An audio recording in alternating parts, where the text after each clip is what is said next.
Bütün onlar biz Daniel'den, Daniel Peygamber'in kitabını okun ulantağız. Bugün 7. bölümge geldik. 7. bölümde to'liq qarab chiqamiz.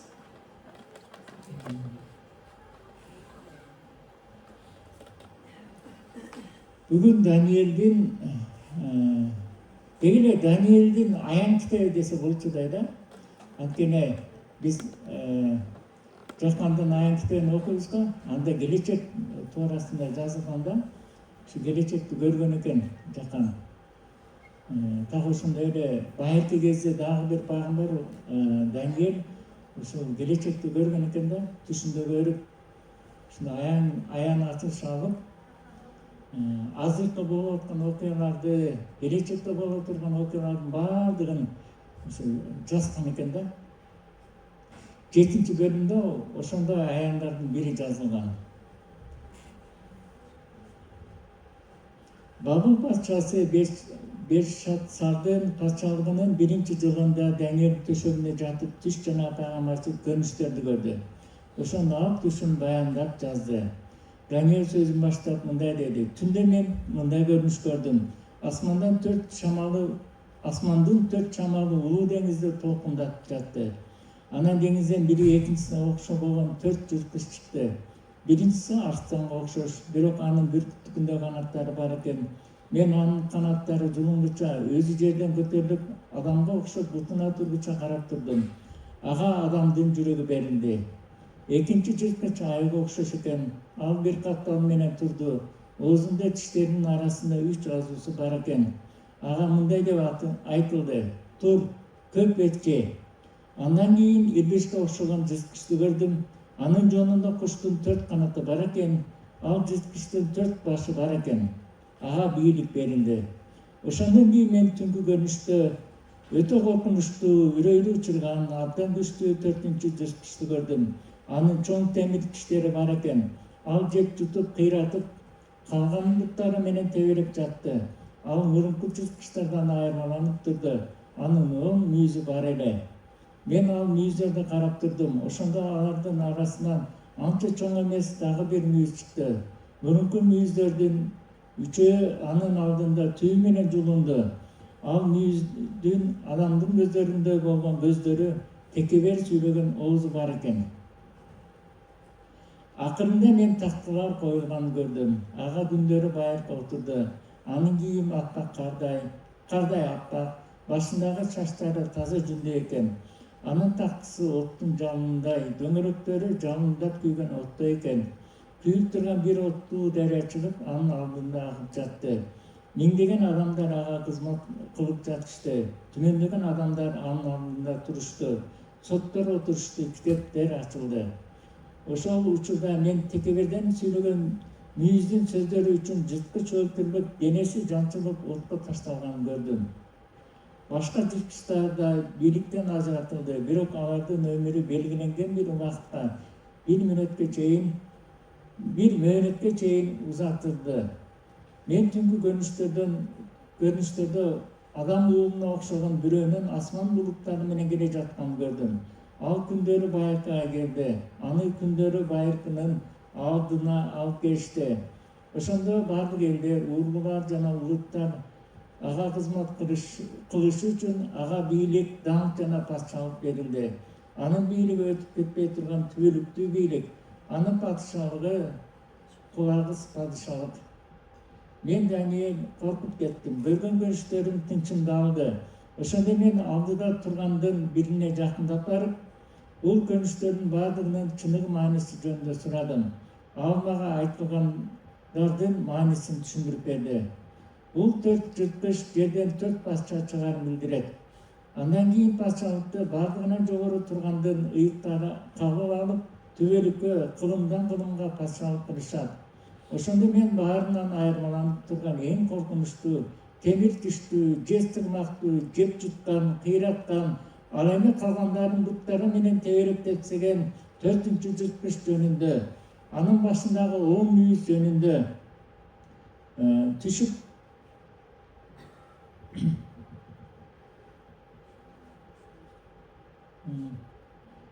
жез тырмак 10 мүйіздің орнына шыққан көздері жаңа текебе сөйлеген уыз бар. Башқалардан чоң көрінген мүйіз жөнінде тақ түсіндіріп берусін сұрадым. Мен ал мүйіздердің иықтар менен салынған ашқанын, күндері байырғы келіп сот іші бардығына жоғары тұрғандың иықтарына берілгенге чейін, патшалықты иықтар еле тұрған уақыт келгенге чейін аларды жеңгенін көрдім. Бұл туралы ал мындай деді: 4-ші жыртқыш жер үстіндегі 4-ші патшалық.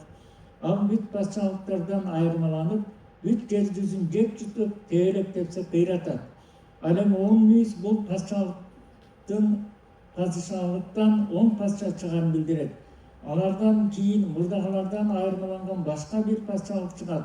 Ал үчүн патшалыкты багынтып алат. Ал 3 патшалыкты багынтып алат. Ал бардығынан жоғары тұрғанға қарсы сөздерді айтып, бардығынан жоғары тұрғандың иықтарын езет. Ал тұрсын алардың мизандары менен майрамдары менен мизандарын өзгертүүнү ойлойт. Алар bir мезгилдерге жана жарым мезгилге чейин анын колуна берилет. Андан кийин соттор чогулат, аны бийликтен ажыратышат. Аны биротого кыйратып жок кылышат. Патшалык да бийлик да асман астындагы патшалыктын улуулугу жана патшалыгы жөнүндө болгон бардыгына жогору тургандын ыйык элине берилет. Бардык патшалар ага кызмат кылышат, ага баш ийишет. Сөздүн аягы ушул: мен Даниэл өзүмдүн ойлорумдан аябай тынчым кетти. Өңүм узунду, бирок бул сөздү жүрөгүмө сактадым. Амин. Ушундай бир узун окуя экен. Түшүнүгү оор. Кечмелеп айтып берүү андан да оор.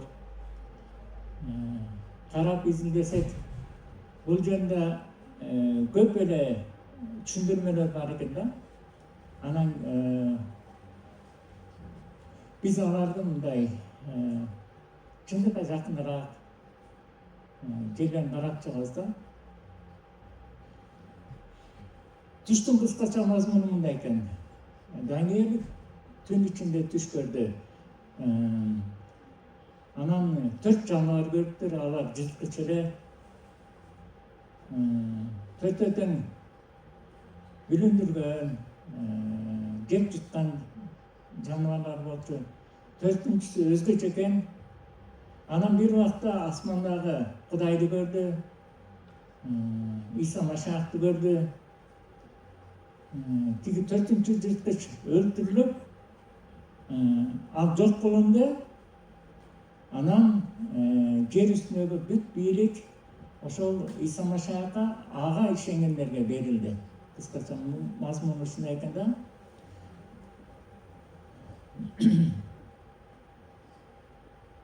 Экинчи аятта мындай деп жазылат да: улуу деңизди көрдүм дейт. Даниэл сөзүн баштап мындай деди: түндө мен мындай көрүнүш көрдүм, асмандан 4 чамалы улуу деңизди толкундатып жатты. Мындай деңиздин үстүндө шамал болуп аттыр да. Анан шамал адатта бир тараптан согот, бир тараптан согот. Же түндүктөн түштүккө, же түштүктөн кандай согот? Түндүктөн түштүккө, кээде тескери тетир согуп калат да. Даниэл көргөн түштө болсо бир учурда 4 тараптан шамал согуп аттыр. Анан ошондо деңизде эмне деген толкун болот? Элестет көрсөңөр. Анан бул улуу деңиз, чоң деңиз да, эбегейсиз. Кыргыздан мухит деп да айтып коюшат. Учу кыйры жок деңиз 4 тараптан бир учурда шамал соккондо аябаганда катуу толкунланат да. Анан ушул деңизди ыйык жазуу дүйнө элдерине, дүйнөгө салыштырат да. Көрсө бул түштөгү деңиздин мааниси бул дүйнөдө аябагандай чоң толкундоолор, тынч кеткен учур болуп аттыр да. Биз деле түш көргөндө айтабыз го, жылан түш көрсөң бул байлык, акча түш көрсөң түшүк дейбиз, суу түш көрсөң өмүр деп айтабыз. Дагы ошол сыяктуу ыйык жазууда дагы бул деңиз дүйнөнү билдирет экен. Учу кыйры жок, дүйнөгө салыштырат экен да. Анан бул дүйнөнүн үстүндө ушунчалык аламат болуп атат, ушунчалык башаламандык болуп атат. Анан 4 шамал бир учурда соккон 4 шамал. Бул шамал дүйнө элдери. Дүйнө элдери. Демек, эмне себептен дүйнөдө толкундоолор болуп атат? Адамдар толкундап атат. Адамдар, эл, биз өзүбүз дүйнө элин башаламандык кылып атабыз. Кантип? Согуштар,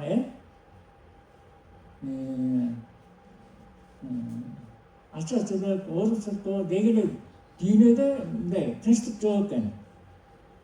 Кээде деңиздин бети тып-тынч болуп калат, бирок бул учурда 4 тараптан бир шамал согуп, толкундар көтөрүлүп, анан деңиздин тынчы кетти дейт.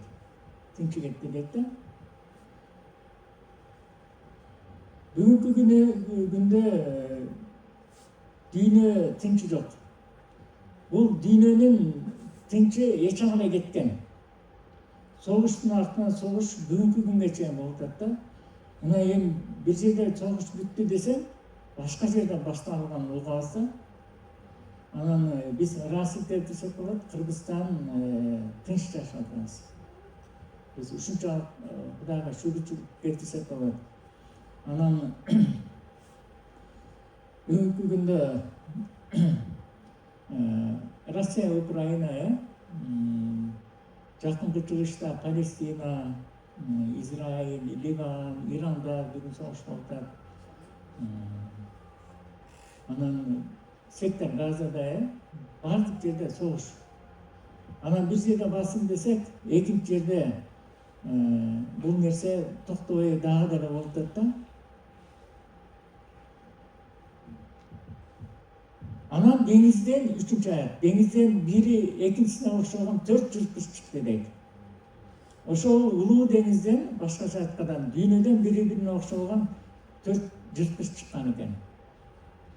Ошол деңизден, деңизди биз дүйнө дедик, деңизден бири-бирине окшогон 4 жырткыч чыкканын көрүптүр Даниил. Анан 4 жырткыч эмне деп сурасак, 7-чи аят бизге айтат. 4 жырткыч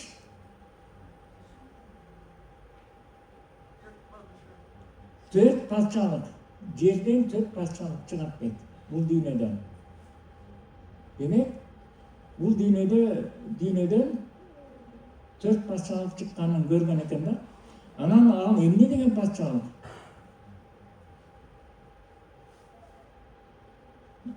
Бул жөнүндө биз алдыда айтылат. Бул патшалыктар жырткычка салыштырылыптыр да. Жырткыч жөнөкөй жаныбарлардан айырмаланып, кантип азыктанат, жашаш үчүн эмне кылат? Башкаларга кол сонот экен. Кол сонот.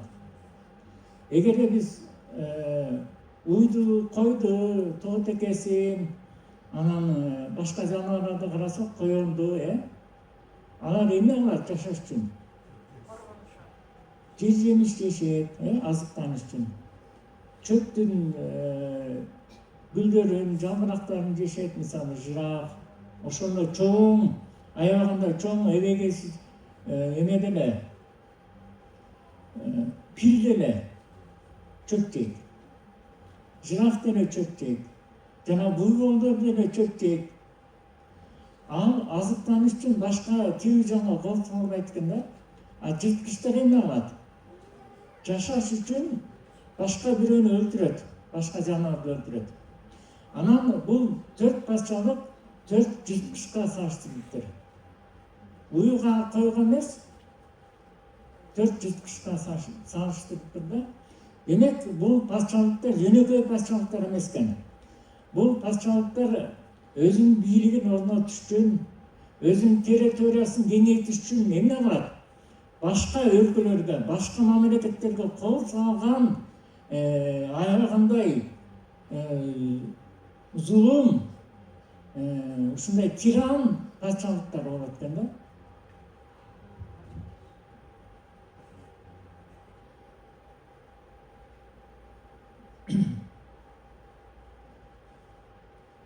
Төртүнчү аят. Биринчиси арстан окшош дейт. Бирок анын бүркүттүкүндө канаттары бар экен. Мен анын канаттары жулунгуча өзү жерден көтөрүп, адамга окшоп утуна тургуча карап турдум. Ага адамдын жүрөгү берилди дейт. Изилдөөчүлөр биринчи жырткычта арстанды көрүндү атпайбы, канаты бар экен дейт бирок. Изилдөөчүлөр муну Бабыл империясы дейт. Бул ошол Даниил жашап аткан учур. Израиль биз билебиз, Бабылга көчүрүлүп туткунга кеткен, ошол жерде 75 жыл жашашты. Анан Даниил ошол патшалыкка өспүрүм кичинекей кезинде барган, туткундар менен чогулчу. Анан бул кезде эр жетип чоңоюп, мамлекеттик кызматта турган киши. Анан ошол өзү жашап аткан мезгилде Бабыл патшалыгын эме ошол арстан түз бөлүмдө көргөн экен да. Анан Бабыл империясы 605 жылдан биздин заманга чейин 539 жылдарда ошо өкүм сүргөн экен да. Демек аябай көп жыл патшалык өкүм сүргөн экен, 64 жыл. Анан эмне себептен бул Бабыл патшалыгы арстанга окшоштуруп атат да. Мен бул күчтүү арстан, көз карандысыз, анан канаты бар, бул тездикти билдирет. Анан бирок канаттары жулунуптур бул патшалыктын. Канаттары эврейчесинде бирден жулунду дейт, жана тооктун канаттарын жулабыз го. Бир учурда жулунбаптыр да, бирден жулунду дейт. Ар бир эмесчи. Анан бул арстанга адамдын жүрөгү берилди дейт.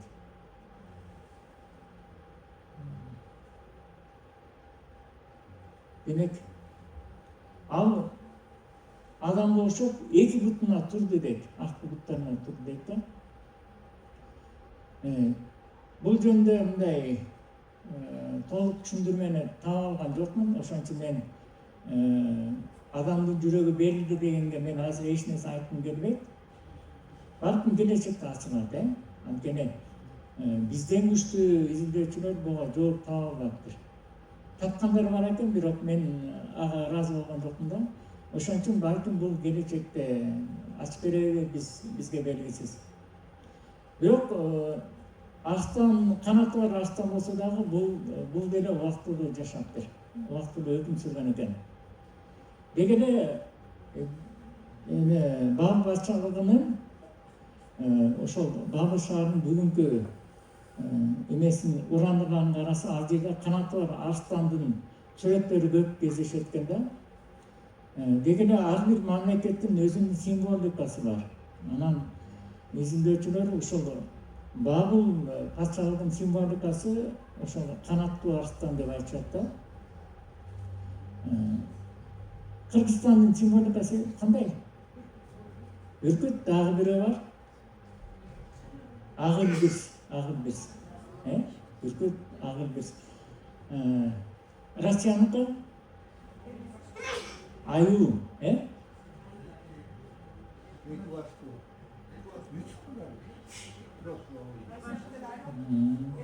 Россияныкы эки баштуу эме дейт, бүркүт дейт. Аю дагы деп айтышат, бүркүт дагы. Кыргызстандыкына окшошуп кетет экен. Американыкы бүркүт, ак моюн бүркүт, Анан Кытайдыкы ажыдаар ажыдаар. Дагы ушул сыяктуу эле бүгүнкү күндө деле ушундай Рим империясыныкы да эки баштуу неме бүркүт болчу. Анан ушул Бабыл патшалыгынын символикасы эме экен да, арстан экен. Андан кийин экинчи жырткыч айылга окшош экен дейт. Bir каптан менен турду, оозунда тиштеринин арасында 3 азысы бар экен, ага мындай деп айтылды. Тур көй этче депти да. Экинчи жырткыч айылга окшош. Бул Миде Персия. Анан айыл негизинен мындай тамырларды, жемиштерди жейт да. Бирөөгө оңой менен кол салбайт. Айыл кол салыш үчүн анын ачуусуна тийиш керек. Мисалы мамалактарына кол салсаң, ал сага кол салып өлтүрүп салат. Же болбосо кышкы уйкуда жатсаң, аны ойготуп берсең, ал эмне кылат? Кол салат. Анан айылга окшош экен да, Миде Персиянын айылга окшоштуруптур. Анан бул Миде Персия мындай. Ошондуктан болсо керек мындай. Денем жүрөк Израилде эмне кылды? Еврейдин.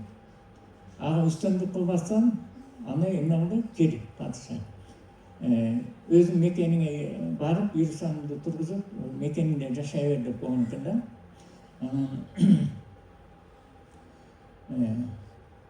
Бул айыл бир бутуна турду дейт, мынтип турган экен да, турду дейт.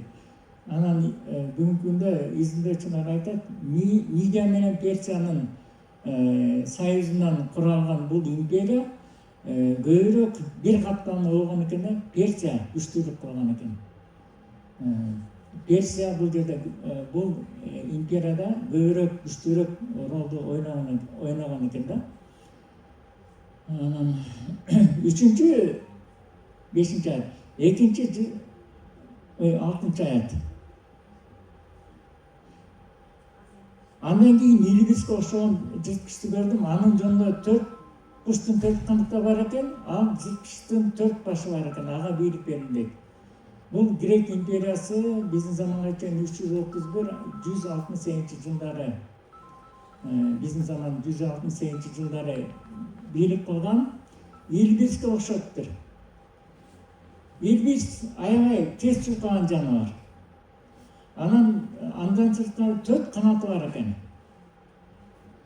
Грек империясы аябай тез орногон.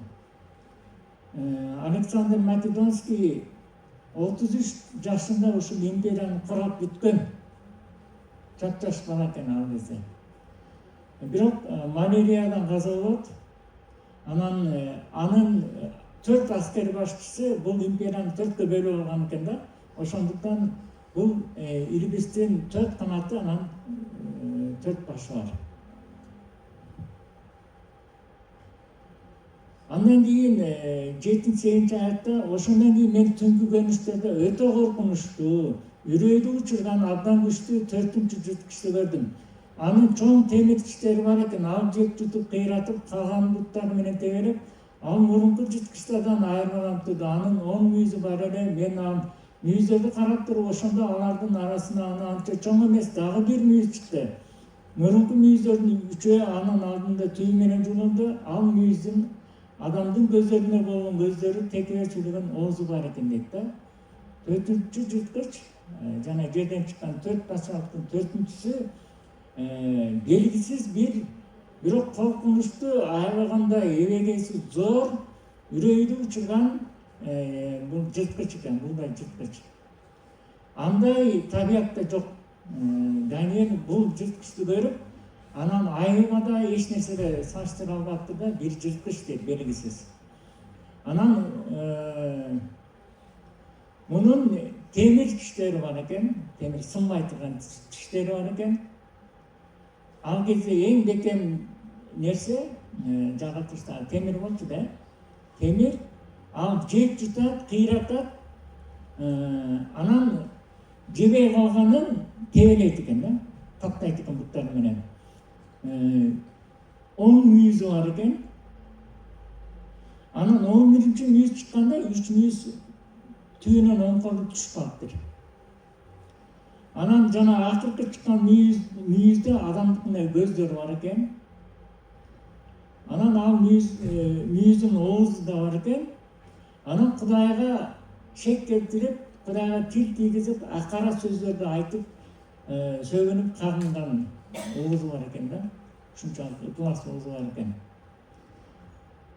Анан муну эме Рим империясын салыштырат да. Рим империясы биздин замандын 168-жылдан 476-жылга чейин өкүм сүргөн. Анан изилдөөчүлөр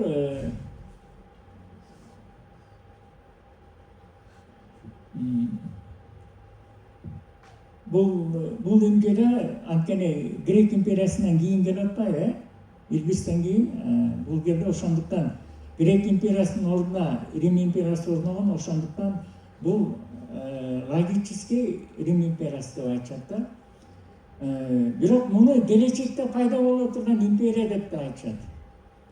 Бул экинчи вариант. Үчүнчү вариант бул Рим империясы, бирок Рим империясы жөн эле прообраз болгон, келечекте келе турган дүйнөлүк империянын көлөкөсү, элеси деп айтат, образы деп айтат.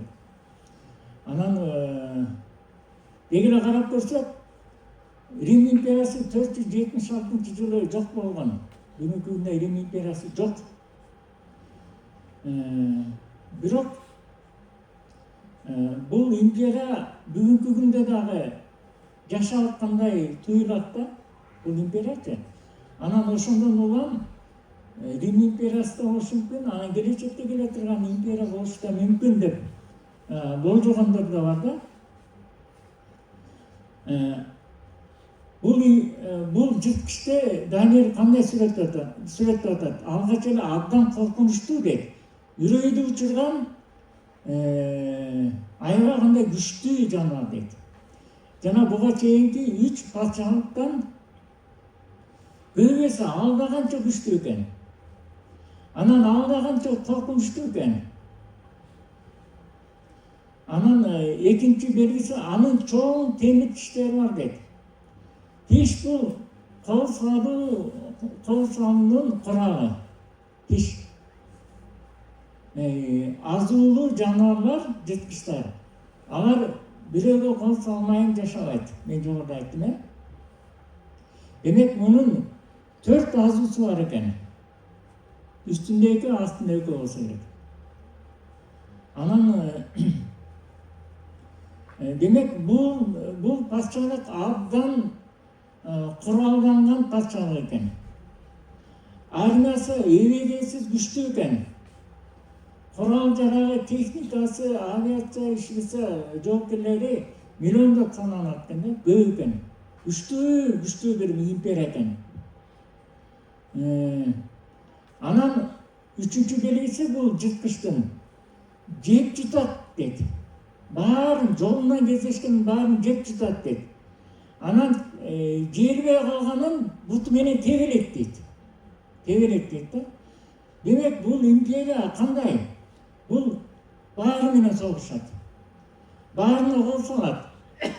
Деги эле тынч жатпайт экен. Аябай террор. Өзүнүн үстөмдүгүн бүт дүйнөгө орнотууга умтулган, өзүнүн территориясын кеңейтүүгө жулунган империя экен. Анткени жогоруда айтпадыкпы, 4 темир күч бар, мунун аскери күчтүү. Ушунчалык ташпор бийлик экен. Анан согушта кырып бүтпөгөндөрүн ошо тейлеп тепсейт экен. Ашачылык менен, оорсурпоо менен, налог менен, дагы бир баракеттер менен кыйнап, ошол басып алган мамлекеттерди кул кылган, экономикасын өзүнө соргон мамлекет болот экен. Булчу империя. Дагы бир белгиси, ал буга чейинки 3 жырткычтан айырмаланып, анын 10 мүйүзү бар эле дейт. Эгерде биз мындан кийинки аяттарды окусак, жанагы асманды көрүп атпайбы? Асманда эмени күндөрү байкы Кудайды тактыда отурганын көрдү. Анан ага адам уулу келгенин көрдү, Иса Машаяктын. Анан аны тегеректеген көптөгөн адамдар, ыйыктар. ага таазым кызмат кылып атышты дейт да. Анан Даниил ошол кызмат кылып аткандардын алдында турган бирөөдөн сураптыр. Bir ыйыктан сураптыр да. Жанагы мен көргөн 10 мүйүзү бар, темир күчтүү, баарын жеп жуткан, баарын тебелеген, коркунучтуу үрөйдү учурган жырткыч эмнени билдирет дегенде тиги киши айтып атпайбы, кишиби, периштеби айтыр. Даниилге түшүндүрүп берип атат да. 10 мүйүз бул 10 патшалык дейт. Демек, бул империя, күчтүү, аягын согушчул империя 10 мамлекеттен, 10 патшалыктан куралат экен. Да. Анан 10 патшалыктан куралган империя буга чейин жок болгон эмес да. Ошондуктан бул келечекте келе турган патшалык деп айтышат да. Келечекте ушундай патшалык куралат, бул дүйнөлүк патшалык болот. Бүгүнкү күндө империялар мындан башка дагы мен өткөндө айткам, Монгол империясы, Осман империясы, Визант империясы, Англия империясы, Россия империясы, Япония империясы, дегеле Кытай империясы, анан Түрк кагандыгы, Кыргыз кагандыгы 8-9 кылымдарда империялар тарыхта көп болгон. Советтер Союзу өзүнчө бир империя болгон. Америка бүгүнкү күндө өзүнчө бир чоң империя.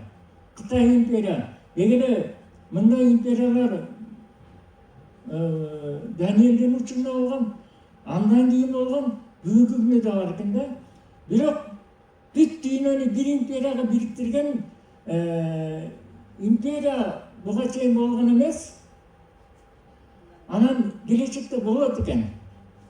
Тарыхта эң чоң империя бул Англия империясы. Анын колониясы Индияда болгон, жакын чыгышта болгон, Канадада анын империясы болгон, Европада анын империясы болгон территориялар басып колония болгондо көрүнгөн жердин баарын. Анан территориясы Азияда болгон, бирок бириктиргенде тарыхта Англия империясында империя болгон эмес. Анан бул андан ашып түшөт экен. Бүткүл мамлекеттерди бир империяга бириктирет экен. Анан алардын ичинен 10 патшалык өзгөчө күчтүү патшалыктарды өзүнө баш ийдирет экен. Бул биз билбейбиз. Россия болушу мүмкүн, ошол 10 мүйүздүн бирөөсү. Бул Канада болушу мүмкүн, Америка, Германия, Япония бүгүнкү күндө күчтүү мамлекеттер. Ошол 10 мүйүз болушу мүмкүн да.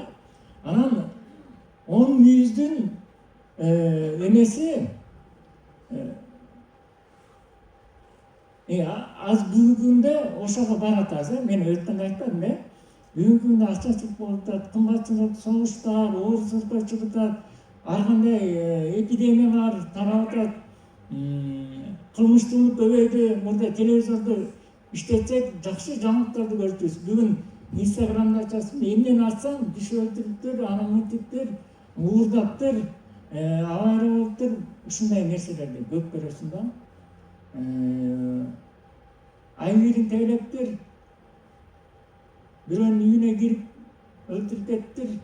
Анан мындай нерселер толтур. Бүгүнкү күндө кылмыштуулук көбөйдү.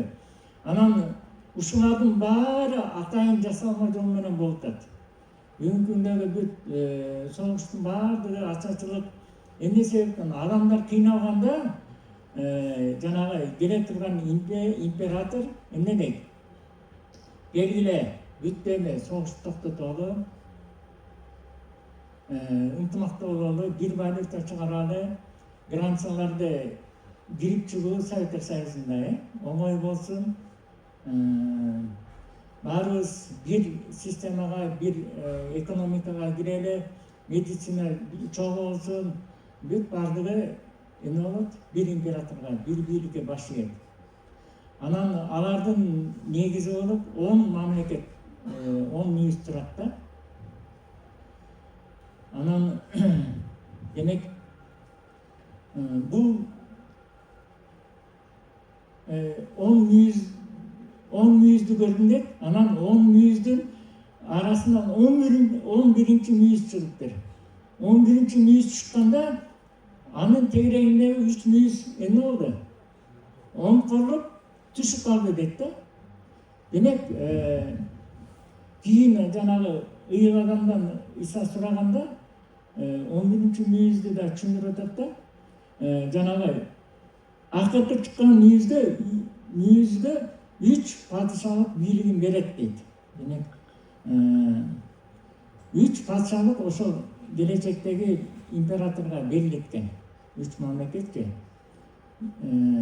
Ал баарынан күчтүү болот да.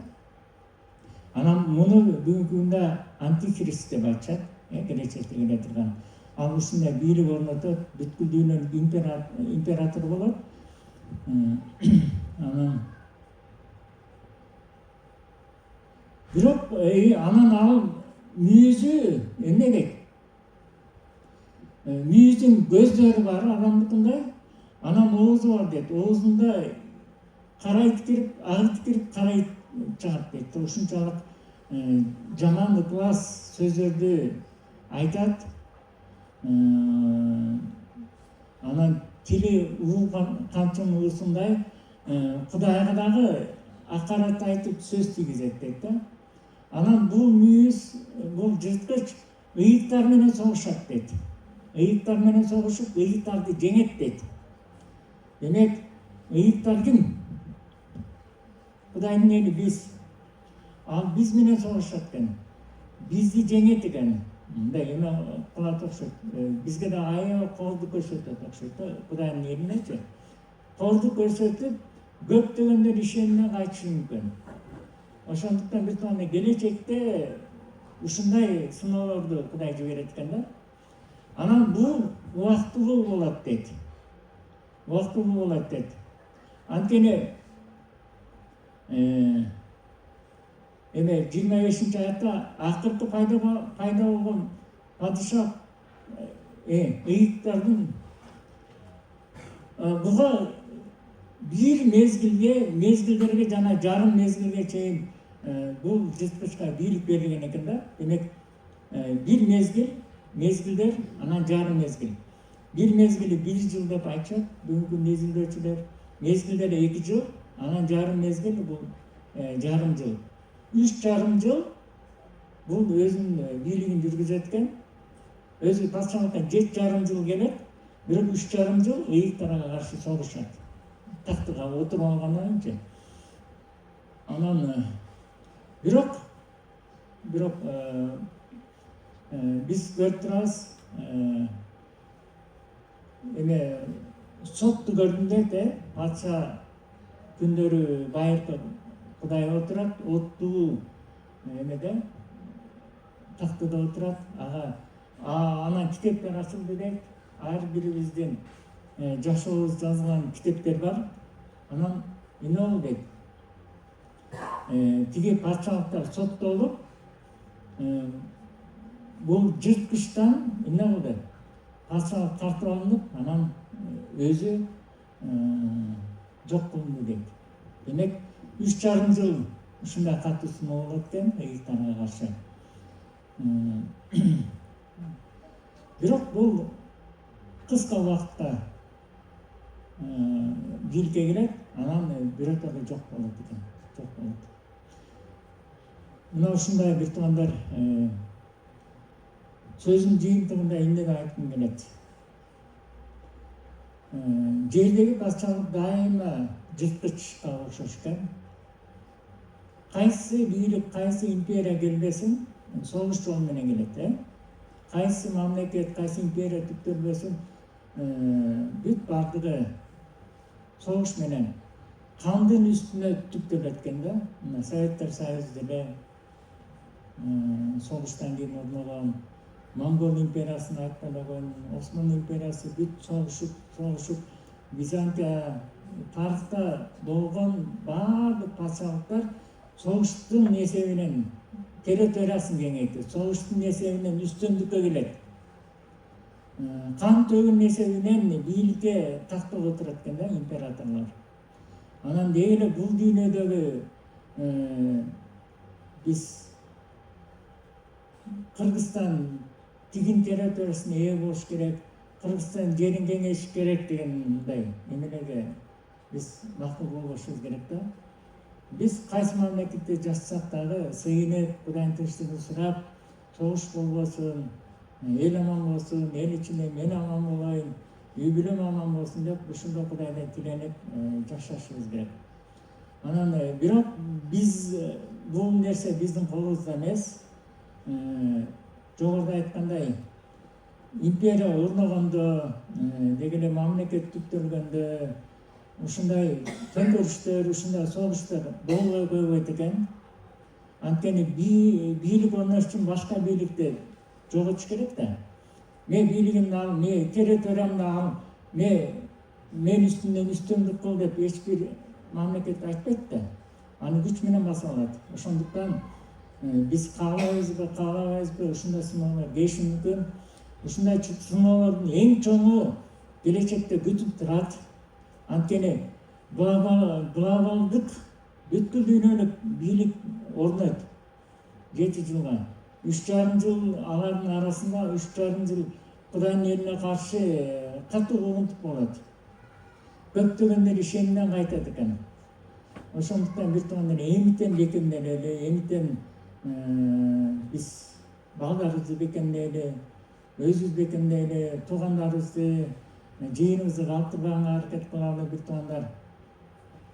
Бирок бул ал бийлик да кулайт.